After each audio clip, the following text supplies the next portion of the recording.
Sorry about that. My video cut out. So let's hope that or it stopped recording. So let's hope that I can just finish it off without having to do 1,000,002 parts. I have an iPhone, so I figured this would be easier. Anyways, where were we? NSTs. I was doing twice weekly NSTs. And there's like a point score based off different things. And I guess, which unbeknownst to me, they had been concerned for a couple weeks that something was wrong with him because he had failed prior, like 2 weeks in a row. So on this date, they had said that they were concerned because he had failed once again, and that they were worried that if they had sent me home, that it would be fatal for both me and my son. So they wanted to, excuse me, they wanted to admit me and keep me in the hospital in labor and delivery until I had delivered. At this point, they still weren't sure what was wrong my whole pregnancy.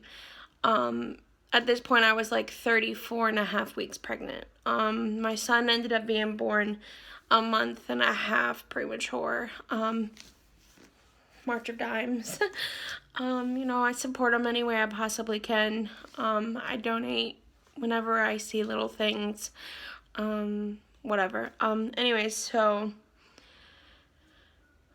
they admitted me, and they said that, because this was in like the afternoon-ish, they said that they were going to keep me overnight at this point and redo the test at 6 o'clock in the morning, and if he had scored better, they would send me home, and if not, they would give me the steroid shots to help strengthen his lungs, and then induce me.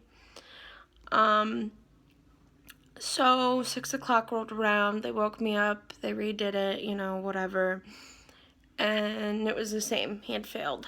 I guess he didn't take a breath. They're supposed to take a breath, and a couple other things, and his heart rate was really erratic, and it just didn't look good.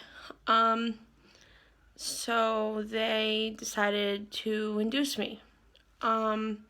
They wanted to transfer me to a bigger hospital that was more equipped, but I had had issues with the hospital, not me personally, but because of family members. I had issues with the hospital in the past, and I was absolutely against it. The whole situation in itself was really scary, but then to deal with that hospital, I was against it 110%, absolutely not. Me being a mom and, mother's intuition and instinct and everything, I was just like, I'm going to have him here. I'm staying here. My baby is going to be fine. Everything is going to be fine.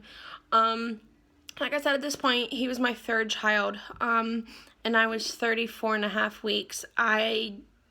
My entire pregnancy, nobody knew anything was wrong up until, the very end of it. So I felt great. I felt fine. I was growing, I wasn't passing out or anything.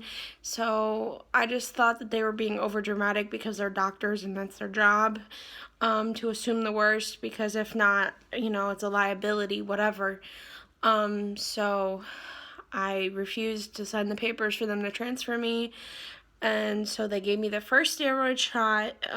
24 hours later, they gave me the last one, and then 24 hours after that, they induced me via Pitocin, which it was a bitch. It made my labor 10 times worse. I ended up spending about 3.5 days in the hospital in total, but when my son was born, I was in labor for about 27 and a half hours labor in total. It was by far the worst labor ever. Since my son, I have had 2 other children, and a miscarriage.